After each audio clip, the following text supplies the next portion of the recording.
And welcome back to the Crochet Crowd. So it's my friends at yarninspirations.com. I'm your host Mikey. Today is the knitting workshop. In this particular video, I'm going to put together all the things that you need to know in order to learn how to knit, including how to cast on, the knit, stitch, the purl, and other little goodies that would just get you started right from scratch. So what I'm going to do is I will put in the video description video chapters so that you can jump ahead if you already know something. And for now, we're going to begin. Now, some of the videos that you'll see are pre-recorded from other series that I'm going to put together with here, and so then you have everything that you possibly need. So for the crocheters out there, I want to let you know, do a mind sweep right now. And I want to let you know that the stitching journey for knitting is not the same as crochet. So if you're looking for fast and just like quick, maybe knitting is not for you, but I don't want you to be discouraged by that. My biggest thing, because I've been crocheting for 35 years, is that I have this need for speed, but the attention to detail that knitting can do that cannot be duplicated in crochet is second to none. And I have found with myself is that I'm really extremely proud after I get something done. And it's going to be stuff like this that you're going to be able to learn in the channel to build your skills. And so if you were looking for fast, dirty, and cheap, I don't know how that applies here. Maybe knitting is not for you, but if you're looking for more of an elegant look to some of your stitch work, knitting may be just up your alley. So I have found every time I'm finishing something, it's like I feel proud of myself. And it no longer for me is about the speed, but it's about, you know, the attention to the stitch work. And to get this level here, I'm less than 2 months of learning how to knit seriously, and I'm able to achieve this. It almost looks store-bought. And because of that, I feel very proud of myself. But in order to get from 2 months ago to today, what did I have to do? Practice. So that is the key element. So remember, fast is not always best, and practice makes perfect. Let's talk tools. Whether you're choosing the sticks, the circulars, double points, I have found in my experience so far, and I've only been knitting for about 2 months, is that the tools matter. So I was fighting, learning how to knit with this one set of brand, and I'm like, God, the yarn just doesn't want to slide very easily. So I went and grabbed a different knitting needle, and it was like a completely new experience. It's like crochet. Sometimes there's cheap hooks, sometimes there's more expensive ones, ergonomics and stuff. The tools matter, and not everybody enjoys the same thing. So if you find that you're struggling, maybe not, it might not even be you, it might be your tools, and so you may have to just kind of figure out what you like the best. Ask your friends on Facebook and see what their opinion is, or even here on YouTube.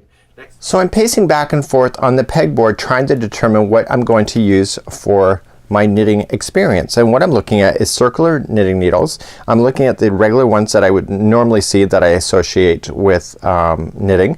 I also see knitting ones that have 2 points on both sides. I'm really not sure what those are for.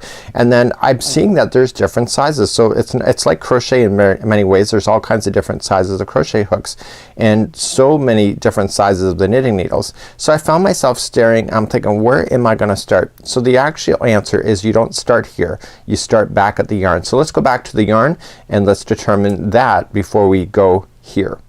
So the answer lies on the yarn that you want to use as your play yarn. So you want to buy yarn that's not too expensive, that you're not concerned about ruining. So a lot of people say don't waste the yarn. You know what? You cannot help but waste yarn in the learning process, because the fact is that you're going to have to retry a few times in order to make it work. I highly recommend Bernat Softy Chunky yarn because it is a thick yarn. And let me just show you this in my hand. It's got a nice twist to it, and also it's thick. So when I'm going to learn the process of using this yarn is that I don't have to be really dainty by using something that is ultimately thin. Now the advantage to buying yarn like this is that this is made by a main manufacturer that follows the consistency of telling you exactly what you need. So more of the higher end yarns of the exclusive yarn, they don't actually provide that kind of information that you're going to need in order to go back to the knitting needle shelf. So unless you're familiar with the yarn weights, then that's going to be a little bit of a process in order for you to do. So what you have to do is you have to rotate the ball to this right here, and let's just zoom in and show you what you're looking at. Now this here is telling the story of what you need for the yarn needles, so the knitting needles, and you also have the crochet hook. Now for the crochet side, I'm always pointing at here, but we're going to go over here to the middle one. I know it might scare you a little bit. So this is telling you information that is really critical to the knitting needle sizes that you want to select. So here they've determined that an 8mm, okay, that's a metric number, or US 11, that's United States. So US 11 is the recommended size for this thickness of yarn. So the bulky is telling you what bulky weight that it is. Okay, so this could be all the way from 1 to 7. So it's a number 6, and that's determining the thickness of the yarn. So you can also see the crochet hook while we're here. It's also an 8mm, also a US size L or 11. And then it has washing instructions just like so, and this is telling you that it is acrylic. So what you have to determine is that this is actually telling you the gauge, and we're gonna talk about that in a future video, and actually a little bit in this video because we're gonna talk about a gauge tool. But this is telling you how many stitches that it will take to go 4 inches across. So it's 11 stitches across, and then it's 14 rows in the height in order to get a 4 by 4 inches. So it's a 4 by 4 inches square. So that's your gauge, and most professional designs have the gauge, and this kind of matches their gauge if it's done correctly. So this will tell you this is what I need. I need an 8mm or US 11 knitting needle, and now I can tromp back over to the knitting needles, and then we can go and look from there. So in the knitting needle sizes, you're gonna see an 8mm right here, and you're gonna see a much thinner one here. Now that recommendation is just a recommendation. It is what's recommended for that thickness of yarn, but you can always change to go higher or lower. So if you decide to increase your knitting needle size, your stitches will be looser, your project will be much bigger. So if you're, for example, you were doing a scarf, you used a bigger size than what was recommended in the pattern and recommended in the yarn ball, your scarf is gonna be a lot wider. Also it'll be a lot longer if you decide to make it as long. So if you go thinner, then what's gonna happen is that there's going to be a lot narrower. Okay, so if you're following the exact same pattern and you use a smaller hook or a smaller knitting needle, the work is gonna be much narrower in the width, and it will take you that much longer in order to get the length. So you can increase or decrease, but when you do so, it has a pros and cons. So whether you want to be looser with a bigger, or if you want to be a lot more tight, and you may struggle a little bit because especially with this size, then that's completely up to you. It's not abnormal, but it is completely optional. So let's move over to the types of materials used in a particular needle. There's a few types. So there's different types of knitting needles. So first of all, we have bamboo, or it could be wood, and this is actually not a bad needle, and the thing about it is that it's nice and light, so that's a great option. But when it gets really thin like these kind of get brittle, and unless you have if you have a lot of tension on your hands, you could eventually snap it. So that's one of those things you have to understand your own pressure when you're going to do it before you invest in a thin one like that in wood. So then there's also resin. It's like a plastic, and this is this one here, and what happens in this particular one is that it's durable, it's nice, but they can be heavier than wood, so they can actually make you a little bit more exhausted with it, but this is really quite common with doing the resin. Then you can also have a steel or aluminum hook just like this, and these are heavier than these two here, and they have their pros and cons. So as far as warping, when it comes to wood and such as bamboo, if you don't store these properly, what happens is that you can end up with having a slight warp in your project. You might see here, because I've not stored it properly and I've had this many years, but it's got a slight bend in it here. It's still usable for me, but if you get a severe warp on this, it gets really quite difficult to do. So you just have to be paying attention to here. Even the resin can warp depending on how you're gonna store it. But then the steel ones here, it takes a lot of effort in order to get the warp. So you have the ones, for myself, I'm going to be using resin throughout my particular one here. Maybe as I get better, I will go to the wood ones here, but I'm going to try to avoid doing the aluminum or steel within today's within this particular series, because I think that these two are my better options, and that's more of a personal choice. That's really up to me. So let's talk about the style of your knitting needle. So you can have a conventional one here. It's got one point and it's got a stopper at the end, and you need 2 of those in order to play. So it doesn't matter at this point. We're going to talk about the style and not the material of your particular knitting needle at this time. So you use 2 of these in tandem with each other, and the length of it determines on how much project can fit onto these things. So for example, if it only is going this much, I can't really get too many stitches on here. I could probably get a dishcloth on here pretty easily, but once it gets a lot of stitches, then this one is no longer an option. Now you're going to notice that there's different sizes of this one, and let me just get another one here. I'm going to slide it in just to show you how long it is. So here it comes. Yes, it's still coming. So it's much longer here. and there's a disadvantage to these kind of knitting needles in the end. So what happens is if this distance is way too long, it happens to bang across things. It might bang on your legs, it could bang on your chest, could bang on a sofa side. It can get quite on your nerves. So that's just one of the disadvantages of it. So you'll see different lengths that are available to you, and you have to determine if you're in a position that you would rather use something more like this that we'll talk about, because it's much shorter. So you have to really determine the length that you would really like to prefer to work with, but it's then up to your project. So I could get dishcloth on here pretty easily, it would not make much of a difference. But if this was much longer and I was doing a dishcloth, I think that would be kind of an inconvenient thing for me. So let's move along to your next needle. So the next needle is a double pointed. So it's pointed on both sides, and these are used for going in circular motion. So for example, you're doing mitts or you're doing hats where it's a continuous revolution without a seam line, then what happens is that you use multiples of these. So you're going to use 4 of these at the same time. So 3 of them will be in a triangle format, making the circle around, and then the 4th one is the one that you're going to use in order to knit, and you're going to transfer the one to the other and knit, and eventually this one will be empty, and then that'll be the new one that you use as you rotate around to then knit the other one. So you're always going to use 3, and the 4th is the one that you're going to knit with. Now there's another type called curved double pointed needles, and it's the same thing here, but it's actually got a wicked curve to coming almost all the way back like a Pac-Man mouth. So it comes down and then back. That one there is also circular formation in order to work on the project, and what happens is that you only use 3 of those. So instead of three needles holding one project, in that particular configuration it'll only be 2, and then the 3rd one is then used to be able to knit with. Now the advantage of the curved ones is that it doesn't stress the project, because if you're going in a continuous circle and you're using straight lines, it can actually provide stress to the project. So the curved ones provide a lot more relaxation to it. Takes you a bit getting used to. If you've never knitted for the first time, I would consider trying that first before these and going that method, but again, that's completely optional to you. So what did this one? That's next. These are called circular knitting needles. Now until yesterday I did not realize what these were for. Okay, I always thought these were for making hats, but I couldn't figure out that the distance of this cord was so big that it would be bigger than a hat. So I was kind of thinking, how am I going to do that? That doesn't make any sense. And my logic sense of reasoning to it, because I think some of you are going to think I'm quite stupid, but I was thinking that like loom knitting, it has a contraption and you go around, and I was thinking that it all continually rotates around these. That's not the case. So with these particular items here, remember how I talked about the knitting needles being really quite long?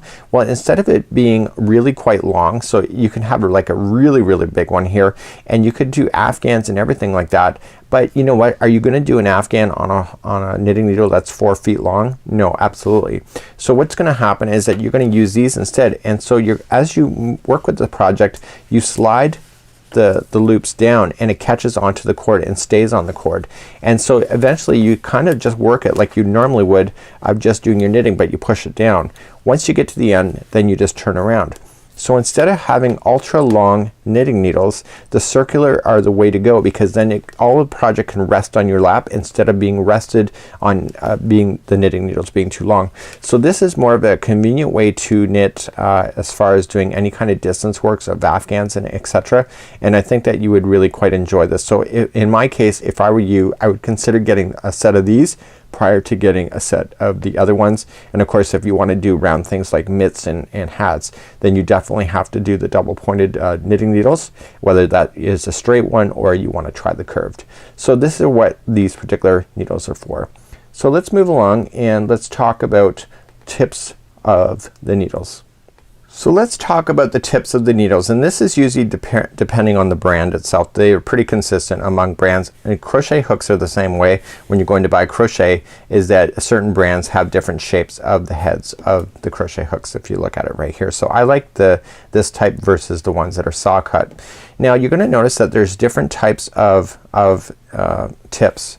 Okay, there's going to be more blunt ones, there's going to be quite sharp ones, and there's going to be a variation of that. So what you have to consider is that sometimes these can be ultimately sharp, in the sense that it's not sharp if you go like this and you're going to bleed, but what happens is that if your hands are brushing or your fingertips are brushing along the edge, over time and it doesn't take a long time, but you will get irritated that it's going to start eventually kind of picking at you and maybe starting to scratch you. So you have to consider that, and that's part of your yarn purchase when you're going to use this. So a sharper one has its advantages. So if you're using a smaller thread size and you're using ones that like roving or anything that is requiring you to have a sharp edge, then that's obviously an advantage. So if your fingers are brushing up against the edge, you're gonna have to change the way that you wrap it so that your fingers don't touch it as you go in order to prevent it. Now if it's more blunt like these things, like that would not bother me if I kept hitting it. Okay, so you have to determine the points, and what I would do at the store is just kind of touch them, look at the difference between the points, because the points will probably make the difference of which ones that you select. Also, you want to inspect your knitting needles as well, so make sure that when you're doing it there's no burrs or anything abnormal on the tips. So just run your hands. If your hands are catching on anything, then that means that it's got an imperfection and that I would leave it on the shelf and look for something else, or maybe just a different package. So you want to make sure that the tips or anything along the sides here is not damaged, so that you can slide yarn up and down and it's not snagging on any imperfections within the material. So let's go and look at extra tools. Let's talk about tools. So the first thing is stitch knitting stoppers. So you're gonna notice that they're like a rubber thing, and some of them look like socks, some can be quite novelty, but when you're not working on your knitting needles, it's a stopper that you can put over top. For me, I didn't think it was an emergency thing to purchase right off the bat, so I left it on the shelf, but maybe down the road I could do it. So after I've got my hardcore knitting done and I need to store it, so I'm not quite done, I would put a stopper over the edge. So if you were actually, it's got two advantages. So if you were storing it and you put it in a bag and you wanted to carry it around, instead of reaching into your bag and potentially stabbing yourself, the stopper kind of protects you from actually scratching yourself in order to reach into your bag. But it also, the stopper prevents the project from sliding off. So if the project like I saw in my other example here, so let me just show you here. So at the end of my work, so I've got everything slid down, but it's possible if you're not careful that you could accidentally slide this off. The stopper helps prevent that. So that is one option, and let's move along to cable needles. So here is a weird configuration here, and this is a cable needle, and what happens with these particular items here is that we want to have the stitches cross over top of each other, but because knitting is all about consecutive stitches going across down the rod, what happens is that you have to slide some stitches off, knit the next stitches, and then slide the ones that you slid off in onto the knitting needles. But if you slide it off and there's nothing to slide onto, you can actually end up pulling out all your work. So what happens with these is that you slip it in and you slide the stitches on, and the stitches rest in here and just hold. It allows you to work on the next part of the project with just a few stitches, and then you use this and you slide the stitches off this again and put it onto the knitting needle so that you can knit with it. So it's more of a holder for you in order to do your cable work. There's different sizes available for you on this, and there's also different shapes, but this is generally what those look like. So those are cable needles, and unless you're gonna do cabling right away, then that's something that you can wait for later. So this next one is called a stitch holder, and honestly until yesterday I had no idea what this was. I really did not know what I thought it was just a storage thing. I really wasn't sure. So anyway, I had my friend tell me what this is. So for example, say in crochet we decide to do a vest, okay, and the vest has a break at the top of the neckline, just like up here. Okay, so what happens in crochet, we go along and we just keep going back and forth, and we refasten on and we keep going back. The problem with knitting is that you've used the same knitting needle to go all this distance. So even if you wanted to start going up one side, you can't, because it's the same needle that's holding everything. So you just cannot pull this needle out and just suddenly go here, because all these stitches will be exposed and eventually come out on you like pretty much instantly. So what this contraption is that you open it and you slide the stitches that are gonna hold. So once you get to this part here, you're gonna just take your count and you'll slide all of these stitches onto this and you'll lock it just like this, and then you'll continue to work in your project. So this would be probably more like this. Okay, so you'll continue to work on your project going back up like this, and you'll get it done. So this is just gonna rest and hold all these stitches.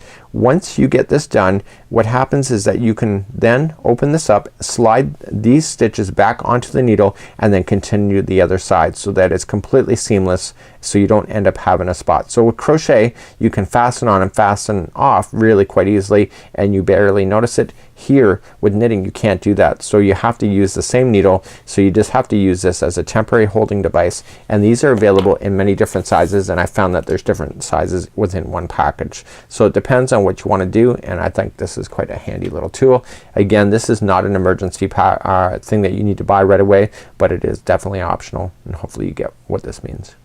So the next tool is a gauge tool. This is just a tape measure, but I don't have a gauge tool here because I've never had to use one. So the reason for it is that you'll notice that the gauge tools have a circle missing out of it, and it'll have a dimension. So for example, say here there's no dimension here on the knitting needle at all. What happens is that I can use that tool and stick this into a hole and determine its size. Quite handy if your needles are not listed. So you can actually stick this through here and determine what the diameter is by sticking it in the gauge. So that's kind of handy.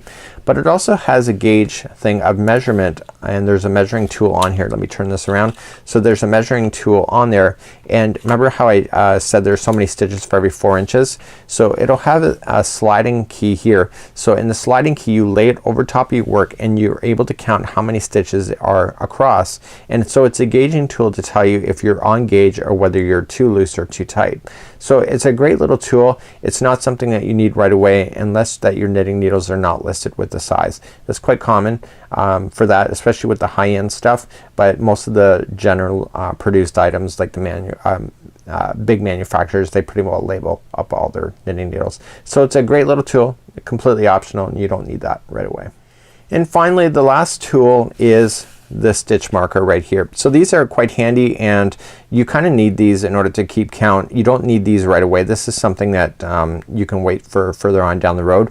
So if you have to go a certain distance, like I talked about in that vest where you only go a certain amount, you might want to throw in a stitch marker. So the stitch markers, what you have to watch for is that they're not too heavy. They're really quite loose. There's no sharp edges that's going to ruin any of the fibers of your yarn, and you're also gonna have to be able to close it or be able to clip onto it with ease without much to do. Now if they're too heavy, what happens is that it pulls down on the yarn. So let me just get a piece of yarn here and just show you.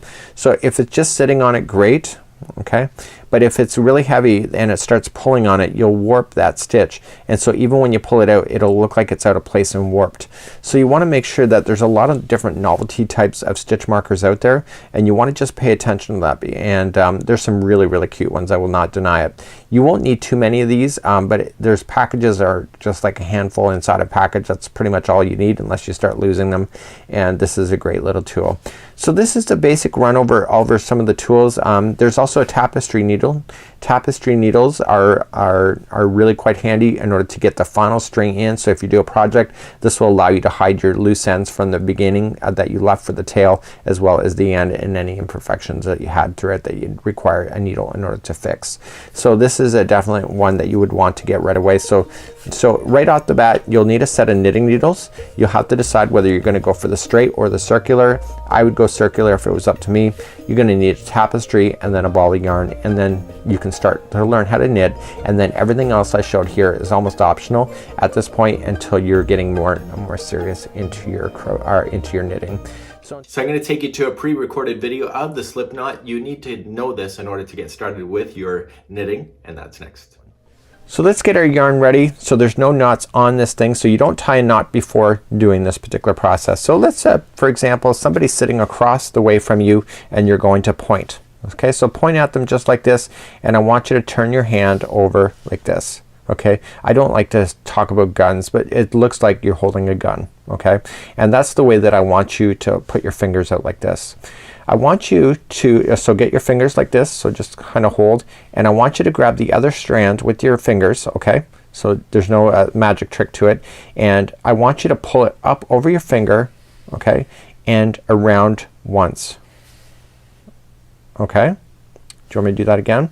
So pull it up over your finger and go around once like this.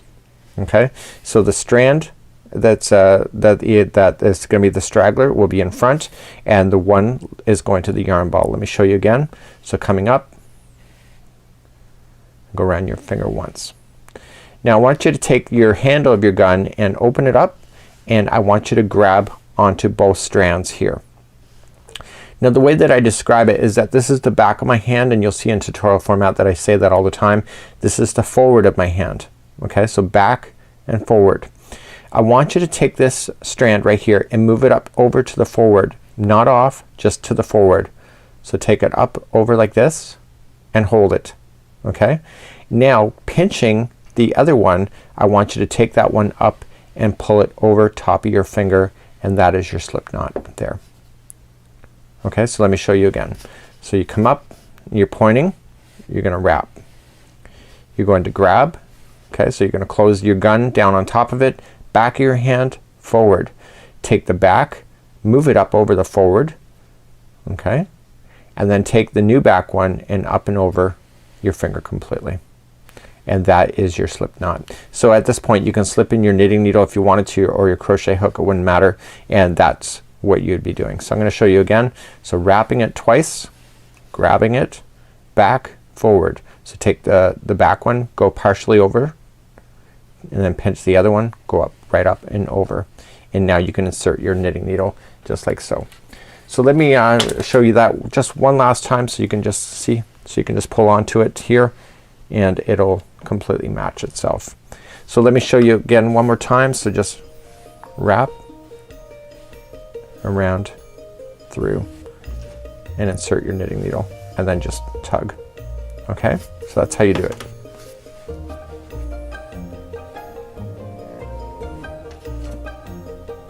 Insert.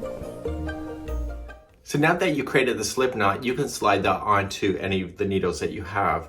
And so we have to figure out, I teach traditional English style knitting, so I'm not a continental person. They say for crocheters that are coming over that you should learn continental. I think you should learn whatever you're most comfortable with, so I don't care which way that you decide to do it, but I am going to show you a traditional method, and I'm going to show you with my right hand. Now, due to technology, doing a video flip for a right-handed knitter to left hand for the video flip does not work like it does with crochet. So here on the channel, you'll only find right-handed knitting, but if you are left-handed, then you may have to just kind of improvise or find a different host for left-handed knitting. So I'm going to show you how I hold my yarn for the traditional style. Today I'm going to show you how to hold the yarn that leads to the ball in your hands. So what I want to do is that I want to get the yarn and I want to weave it through my fingers here. So my ball is on the right hand side. If this is the left hand side, it'll appear on the left.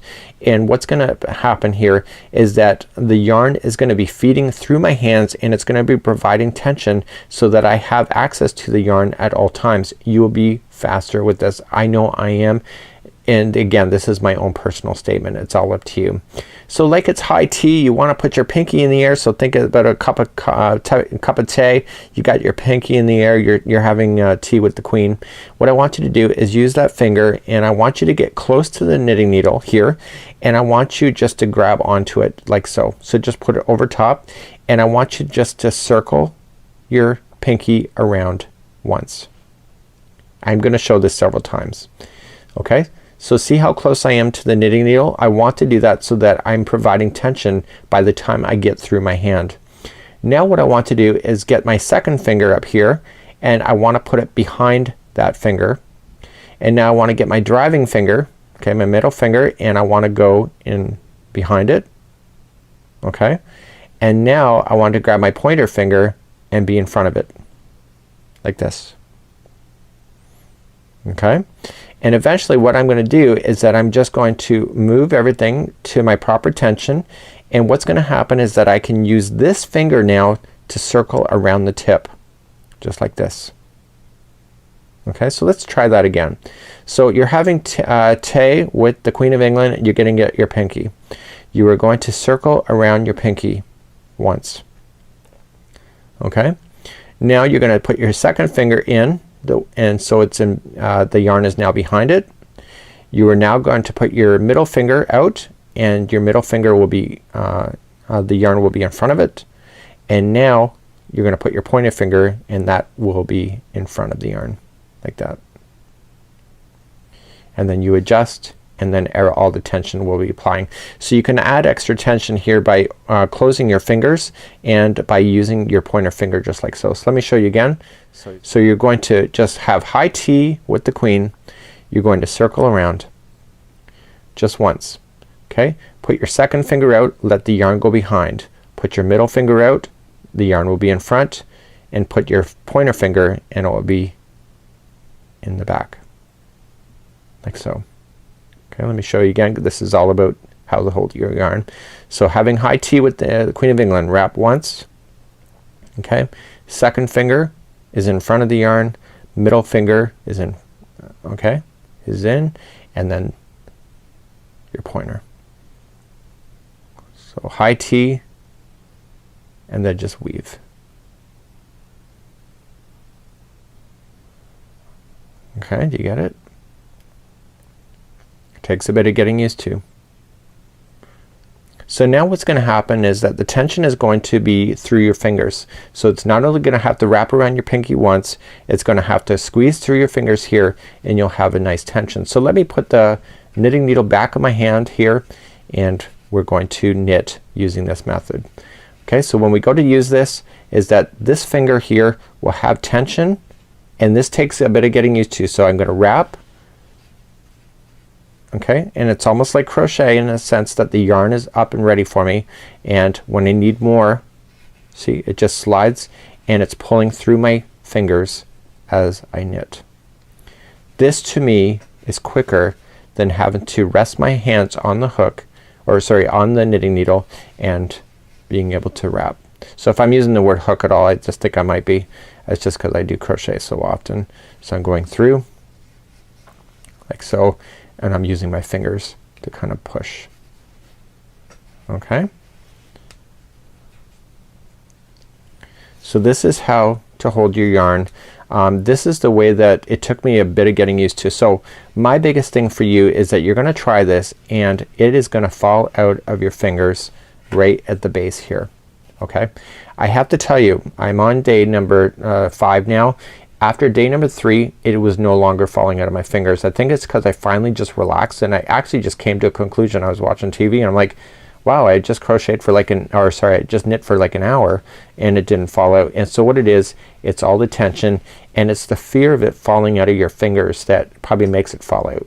So it's just a matter of you'll find your tension, you will find where to put that ball that is off camera here. So if it's on the right hand side there like it is for me because I'm right-handed, it will not fall out of your hands because the yarn is not being pushed in a way that is going to be coming out the tips of your fingers. So that is how to hold your yarn, and it's a really quite a neat way to do it. And for myself, I can really speed up and do it this way without having to reset like my mom showed me. Her way was not wrong. It's just this way I think is better for my own personal choice at this time. So if I go back to the way my mom did it, just quickly review that. You see the difference?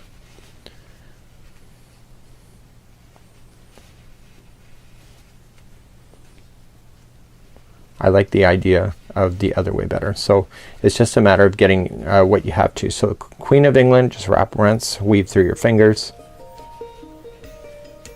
Oops, maybe I should put my hook in, or my knitting needle in first. And you're good to go. So you've now done the slip knot, you now how to hold your yarn when you're going to feed it to your needles, and now it's time to cast on. So this is what is referred to as getting started. Now you're going to notice how I'm wrapping the yarn. That is my preferred method. There are other ways from pinch and throw and whatever you can come up with. So again, everything that I'm teaching you is just kind of a guideline. You have to figure out what is the best for you and what makes you the happiest. So let's learn how to cast on. I'd like to show you a long tail cast on using 2 needles at the same time. So I learned this last night with my friend Michelle. And so the long tail cast on requires you to have a long tail. So we're gonna long, okay?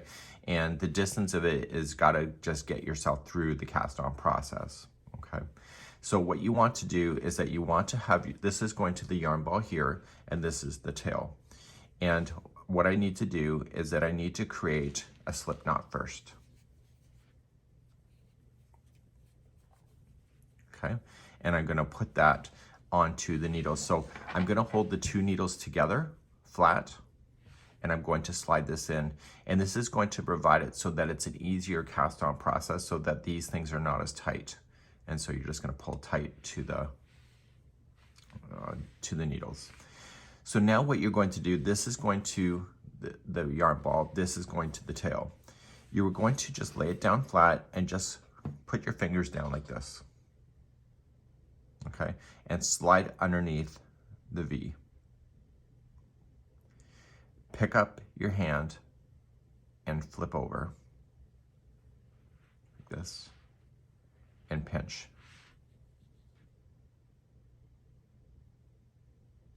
I'll show again. So down, this is the tail end, this is the yarn ball. Fingers down and move in and open the V over top of your two fingers, your thumb and your finger. You're going to turn your hand over and just kind of push this down, pull it down a little bit, and just pinch the two strands like this. And when I go to cast on, I need to take both needles and I need to go up under my thumb like so. And then on this finger right over here, I'm going to scoop around and pick up that. Okay, so you're just gonna pick it up. Takes a bit of practice. And then all I'm just gonna do is use my thumb and flip over. And that becomes another stitch. And you can keep doing this over and over. So I'm gonna reposition just for your clarity reasons. So this is the yarn ball, tail end, go in, scoop, and hold. And so you're gonna take this needle and you're gonna scoop it underneath the needles and you're gonna scoop under your thumb here. Collect, and then go around and put on, and then use your thumb and flip this over. And then pull tight. And you don't have to keep resetting your hands each time. So you can just open up your hand and scoop and go around and put over. And to finish, flip over with your thumb and tighten. And what this is doing is it's providing extra slack in the stitch work itself so that the first cast on is not so tight. So scoop from the palm to the thumb. This one goes over and flip. So go in from the palm to the end of the thumb, around, flip over, tighten, open. So you just got to keep moving it down.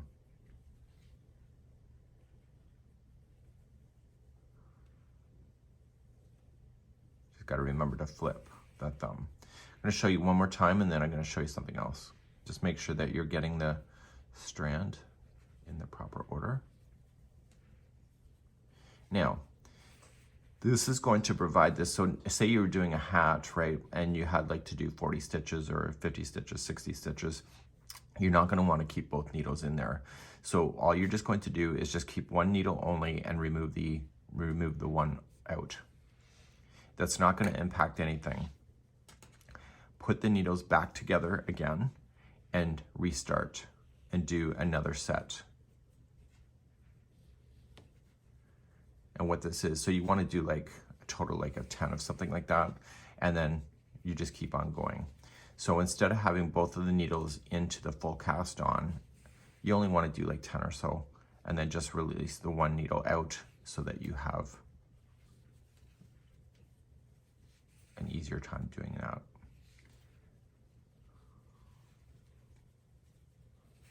Okay. So then when you're ready to knit, you're then going to just remove the one needle out like this. And you can do this with straight knitting needles as well. And so therefore the starting here will not be as tight. So when you go to start knitting for the very first time, that it'll be a lot easier to get your knitting needles into the first. And this does not impact the way that the stitches will behave. So I prefer the twist and transfer, but this is a better way to really kind of start things on circular needles because the cast on is already kind of flexible and easier to manage, but you have to decide what is going to work for you. So now I'm going to teach you the knit stitch. This is a basic stitch that you should know. And if you go back and forth on your knitting needle, so back and forth, you are creating what is called as a garter stitch. So if you knit across, turn around and knit coming back, it will create what is called as the garter stitch. Now, if you knit and just continue to go in a constant circle like you would on a hat, that knit stitch would then create the stocking knit stitch. And that's kind of a fun little concept. And that stocking knit stitch is traditionally what we see in our clothing. So let's learn how to do the knit stitch next. Knit stitch. Knit stitch is very common in knitting and is one of the basics and is the starting point of learning how to knit. So what I need to do is that I need to use both needles just like you see here, and we're going to play with each one of the loops that are on this needle, and we're going to transfer it over to this needle as we go. I want to explain what is happening with this particular finger that's waving over here. See? There I am. I want to show you exactly what's happening here because there's a lot more going on here than you realize in knitting.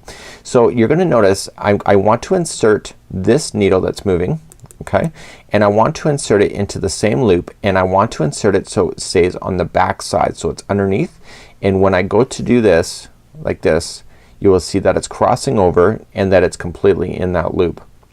So before I knit, I use this finger and I stabilize this loop, and you just happen to do it automatically, but the first one I never usually do. I just do all the rest of them like that. So all I'm just gonna do is take the other yarn and I'm gonna wrap it over that back needle like this, and I'm going to just bring it on through. So there it is on the needle coming through, and I got it onto the needle and I transfer it by just sliding that off. So what's happening over here in this finger, watch this. So as I'm inserting it in, okay, I put this finger behind the stitch to stabilize it. So I use it as like more of a pushing. So if you push something against something, it's kind of acting like as a counter push back in the other direction. So it makes it so if I go like this without it, you can see that this needle wants to go away, but if I put my finger behind it, it stabilizes as a counterbalance. And so I want to insert it into that loop, and I counterbalance so that it just glides over top of my finger, and I insert in. So it's now in behind. So then the knit stitch is just wrapping around the back needle, okay, and then just transfer it through. So just flicking it through. Now that it's through, slide it up off the needle. So with these particular stitches, I'm gonna move them closer to the edge, and again watch this finger, and I'm just gonna kind of speed up a little bit. So I'm just gonna stabilize it, okay, so I go in and then I wrap on the back side like this, and then I come forward and slide up.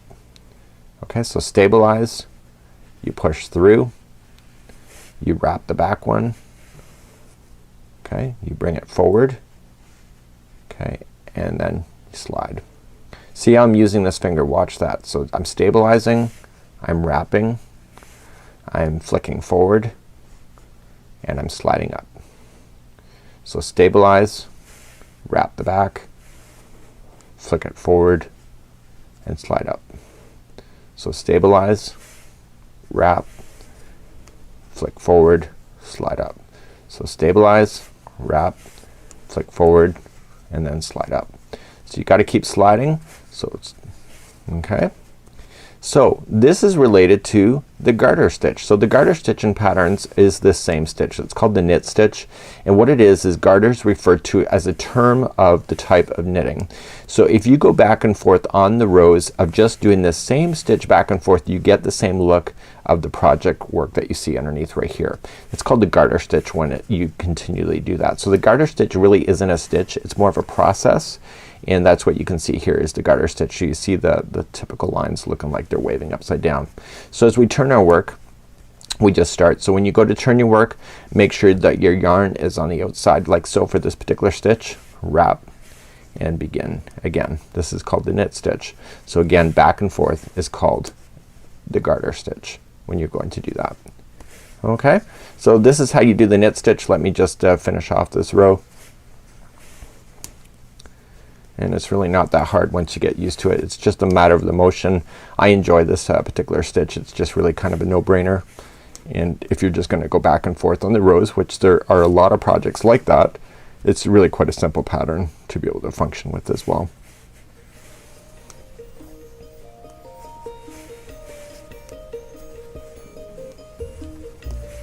You get that? So it's the knit stitch, just like that.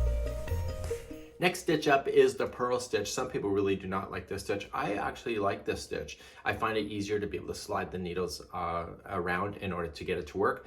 It puts the stitch work on the opposite side to the project that you're working on, so it kind of puts it onto the back side.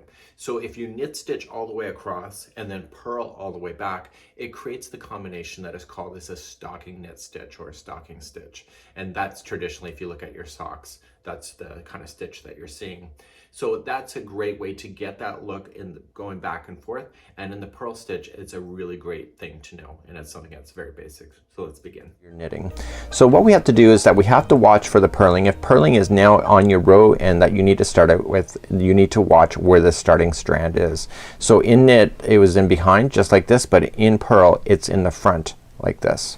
So what I want to do is that when I go to insert, so when we did the knit stitch, we did it and the strand was in behind, just like this. When we go to do purling, it's different. So what we have to do is we have to make sure that a strand is in front, like so. And all we have to do is then insert this needle. Instead of going through the back side like this, we come in through the front side, or front of the top like this, and we go forward. So that this knitting needle is then on the front side. And see where this strand is here? That's exactly where it needs to be.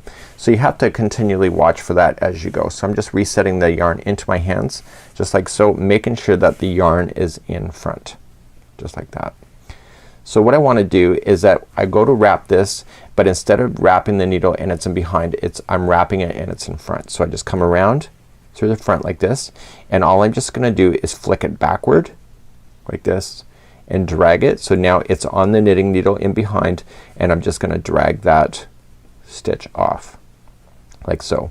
So to do the next one, I come in through the top side like this, okay, and I wrap it. It's on the front like this, and then I go and flick it backward and then slide it off. So okay, so I go in through the front, I wrap, and then I flick it back. So I just gotta slide up everything here, and then I keep on going. So just into the top and wrap like this. Now if you did purling back and forth on your stitches as you go back and forth in the rows, you'll have the same look of doing the garter stitch, because the fact is that you're kind of doing the opposite to what you did with the knit stitch if you did back and forth using the same stitch. So there's a term called stocking knit. It's a stocking knit stitch, and that term is referencing to the purling here being one row and then the knit stitch being the second row, which was the most common element of knitting. It's called the stocking knit stitch, and that creates a completely different look. And if you look at a pair of socks, for example, the way that it's done up on your feet, you'll notice that that is the stocking knit stitch, and really it's most preferred as well. So I'm continuing to purl here, and I'm just wrapping through the front side and just keep on going. So now I've done this here. So let's just say I'm gonna purl again. So let's just turn our knitting needles, and again, so do you remember what you have to do? So you have to keep this strand in front like so, and so when you go to do this, you make sure that that yarn is in front, and you come in through the top side. Okay, so this is, see where this yarn is coming out of? So if it was coming from behind this needle, I know that it's not gonna be done right, and I'm gonna wrap and then go backward like this. So the next process is, what if you wanted to change color? So in the next video, we're going to show you how to change the color when you're at the end of a row or a round in order just to put it up to the next color. So you're going to find it quite helpful to know, and if you ever run out of yarn midway through a project, it's a great way to restart new yarn. and that's next. Today I'm going to show you how to change the yarn color when it's at the end of the row, just like so. We're going to do another tutorial of what happens if you run out mid-row, especially when you're doing Afghan work. So I'm going to just use my example here. I was showing the garter stitch and the stocking knit stitch, but now I want to change my color. So let's just say, for example, I ran out of this color, and you can use any color. So if you want to, if you're just using the same color and doing the same process, it doesn't matter. The color is irrelevant. So what I want to do is that I want to make sure that I leave about, you know, about 10 inches of yarn left at the end. And all I'm just going to do is snip it. So if this was almost running out at the end, you can just snip it, or if you're running out of yarn, you can just do the same thing. Just make sure there's about 10 inches of yarn there. So what I want to do is that I want to start off with the next color right away. And this tail is going to be important because we're going to use a darning needle at the end to be able to weave it in and out, so that you'll never see this particular this particular yarn strand. So what I want to do is that I want to take the next color, and I want to leave about equal amount of yarn that's left over, so about up to 10 inches. And all I'm just going to do is that I'm going to start off with that yarn to begin. So let's just do the knit stitch. Okay, so let's do this here. So actually, in actual fact, I'm going to do this as a purl stitch because I'm going to maintain the pattern here. So this here is that when I go to start it, instead of using the yarn that I already have, I want to start the yarn that I want to change to. Notice that there's no slip knots or anything. Okay, it's just a loop, and I want to use that, and I want to put the loop around the knitting needle. So I'm just going to flick it back like I would with the purl, and the very beginning one is going to be really loose. You see that here. So what I want to do is that I want to start on to the next one right away, and I want to stabilize things. This here will be secured afterwards, so you don't need to worry about that too much. And I want to drop the strand that is leading to the end of the ball out of the way, and I only want to work with the strand that's leading to the yarn ball. So let's begin to purling as normal. So if this was the knit stitch, you'd still do the same thing. So I want to use that strand to go around. So I want to do a few more of these purls, and if yours is a knit, then you just do a few more, and then you can just come back and kind of tighten things up at the front end of where things are. So you're going to need a darning needle to kind of secure them at the end in order to kind of get them to be stable at the end. But you just want to just kind of knit as normal, so there's no change. And I'm just using the orange color here to do so. So I'm just working my way across.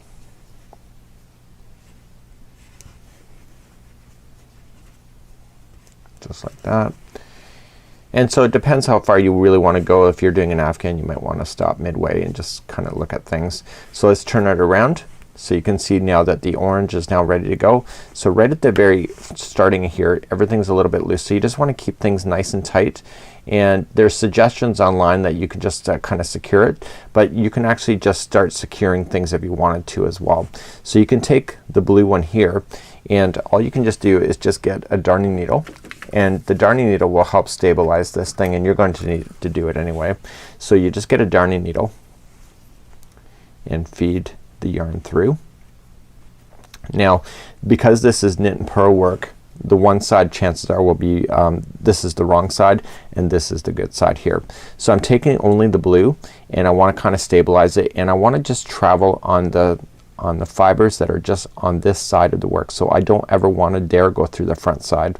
If I turn it around and I see that needle in the front, you know that you're going to see this in the front, so you don't want to do that. So you want to go back and forth a total of 3 times in a row. So just going across, and when you go to do that, you want to kind of get this first string to be relatively the same size of the rest of it. Okay, and then you're going to go back in the other direction. Now you don't have to do this right away. You can wait a few rows in order to tighten things back up, but you just got to really watch that first loop right there. So you're going to go back a second time, and then go back a third time. And again, I'm staying on the back side of the work when doing this process. So the blue is now officially done, and so I can just safely cut that down into the project like this. Okay, so you barely see it even on the back side, and you should not see it on the front side when you go to do that. So all you're just going to do now is taking that same yarn that we're working with here, and what we want to do is that we want to begin. So this side is that we're doing the knit stitch, because we're doing the stocking knit. So let's just grab our knitting needle and we continue on with the new yarn just like so. So if you run out of the blue and you want to reattach another yarn, that's how you do it. You don't want to ever create knots. I used to do that as a kid when I was changing yarn. As much as you want to be careful, the knot always seems to find its way to the side that you don't want people to see. So this will be a nice clean line of transferring from one color to another, and once I get a few more rows of the orange, what I'll do is I'll go back and then I'll stabilize that beginning tail with the darning needle to trap it into position. But as I get back there now and it's still kind of loosely on the needle, I want to just make sure I tighten things up before I do it so that everything stays nice and balanced like so. Okay, so the last one is it. Okay, so I want to kind of just make sure it looks tight, it looks consistent like the other one, and just knit as normal. Okay, so you see it's still loose here. So when I go to turn it around like so, you still see it's hanging. So what I want to do is that when I go to put a darning needle, I'm gonna put it through the orange section here on the back side and then continue as normal then to be able to secure it down. Okay, so this is how you would change color on the end of a row. So now you know how to change yarn at the beginning or ending of a row. And so what happens if you run out of yarn midway through a row and you don't want to rip it all out? What you can do is change the color or change the yarn midway through a row and you will barely even notice it. So let me show you the tips on being able to do that. And that's next. Today's tutorial, I want to show you how to change the yarn when it's in midline. So for example, say you're doing an afghan, you don't want to waste all the beautiful yarn it took you to get here if you're running out in a particular spot. So right now I have about 8 inches, 8 to 10 inches left on the ball. So I've cut this purposely just for tutorial reasons, but if you're running out of yarn, you want to leave about 8 to 10 inches left. So don't finish it all the way to the stitch. So I'm going to use a different color just to demonstrate on how we're going to be able to do this. So I'm just going to grab my blue back up and I want to make sure that the strand is about 8 inches long. Okay, and I want to just kind of loop it so there's no knots. As much as you want to try to put a knot in to secure, you'll always see a knot. It seems to always work its way through the front of a project. So just take the loop and just put it on to there. So let's just start knitting first, and instead of using the orange that we had been doing, we drop it and we loop around the blue. Okay, so this will be the new orange ball that you're going to work with, and what you want to do is knit with that as normal. But wait, there's more. So pretend it's the same color, so you're going to drop this strand and blue out of the way, so that will be orange technically. So you're going to come into the next one, and using the original one that you started with, you want to reach around and knit with that one just like there. Okay, so now what you're going to do is that you got 2 stragglers here. You're going to then continue along with the straggler that is the original here and the new one leading to the yarn ball. Okay, so the straggler that you had already joined on already is going to be just hanging out of the way. You'll have to secure that later. So you're just going to grab both of the strands, okay, the finishing one from that one and the other one leading to the yarn ball, and you want to use those in unison then for the next stitch. So coming in, you're going to wrap both of them around the knitting needle and knit them together like this. Okay, and they will stay together just like that. And you want to continue then for about 3 stitches, maybe 4, it's up to you, and you're just going to wrap both of those. So this is getting both of those stuck into position as you go. Now if they're the same color, the stitch will look a little bit thicker, but in the long term it'll be pretty hardly not noticeable because it is they'll be the same color. So I've done 3 in a row, and now I'm just going to drop the original one, which you're almost running out, and I want to continue on with the other yarn. Okay, so if it was the same color, it would just be continuous with the orange. So I just want to continue to wrap, get that out of the way, and I want to continue to knit as normal. So the trick is that you have to really concentrate on the ones when you come backward that you actually have 2 strands working as 1 stitch. So coming around, I'm going to turn the work and I'm going to do purling, okay, because I'm going to maintain this pattern. So what I want to do is come around and using that same yarn, okay, that we're working with now, and we're going to purl as normal.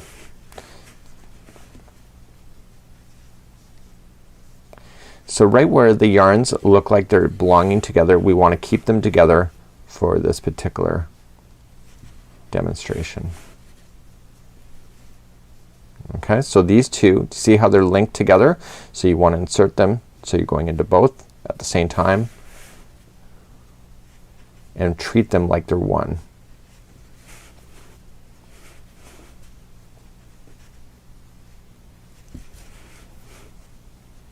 Okay, so you keep doing that until, see, you can see these are two separate, and the only reason why they're two different colors is that I've used two different colors to demonstrate this technique.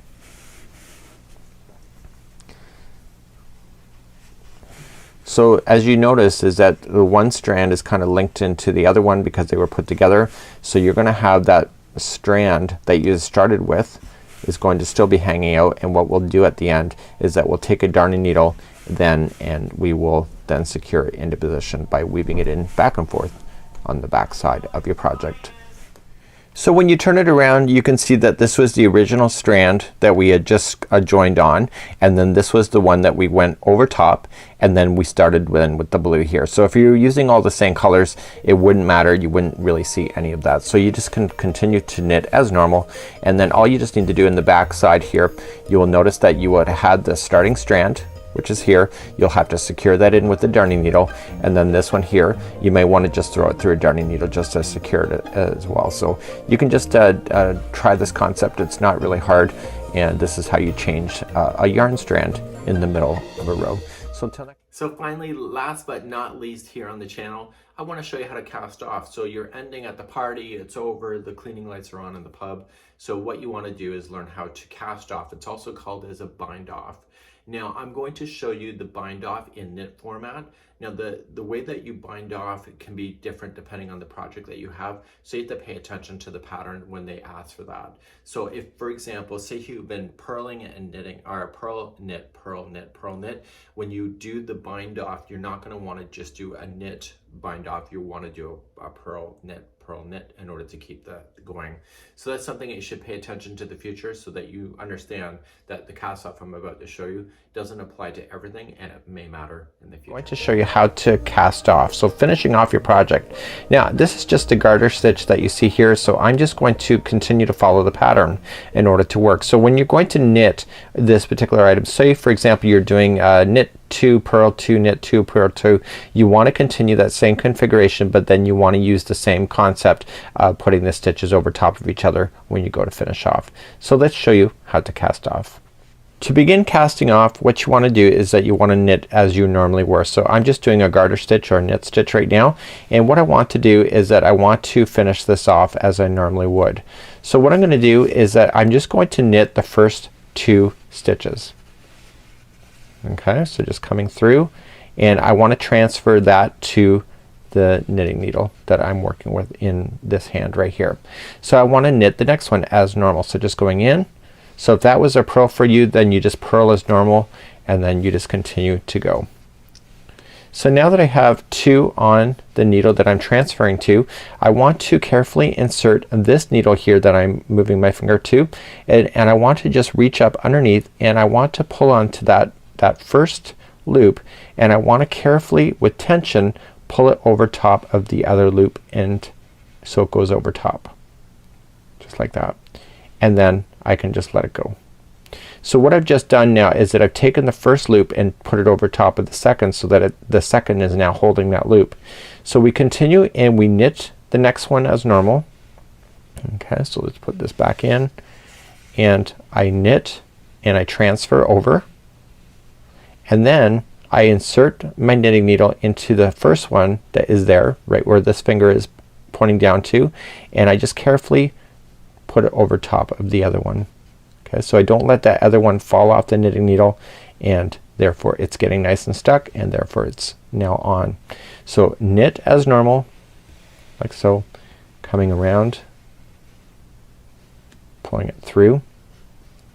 Okay, slide off, slide the first one up over top of that one like that. So we continue just to knit across, and then we just transfer the other one over the top just carefully. You want to take your time when doing that, because if you let things go, it can get a little bit of disaster for you. So just take your time and transfer, and then take the first one up and over. And you want to go all the way down your project doing the same thing. Now for myself, I have a big camera in front of me here as I'm filming, so it's a little bit harder for me to see exactly where I'm going. I'm watching myself through a monitor, so I wouldn't normally be this slow at doing so, but I don't mind it here on tutorial format, so you can see exactly what I'm doing. So I'm just continuing to go.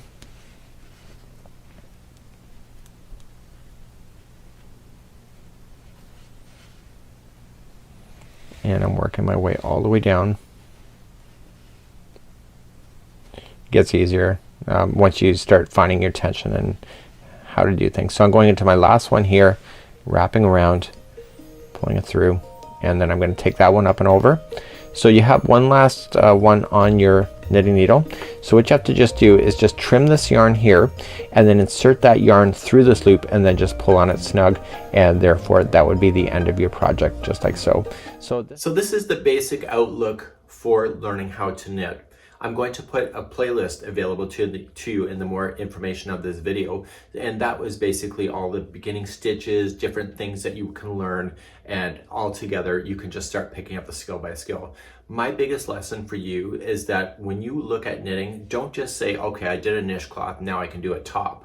You want to build progressively. I've learned how to knit a few times over my lifetime, and I always never get past the dishcloth because I look at something too big and then I quit because I've overwhelmed myself. So make sure that your next process and the next project you want to try is something a little bit more, and then maybe the project after that has a little bit more and a little bit more, so that you can continually add, because it's really hard to look at a whole project and realize that everything is new and you have no idea if you're coming left or right or up or down. So make sure that if you're learning how to do this, that you don't overwhelm yourself, because that's what causes people to quit.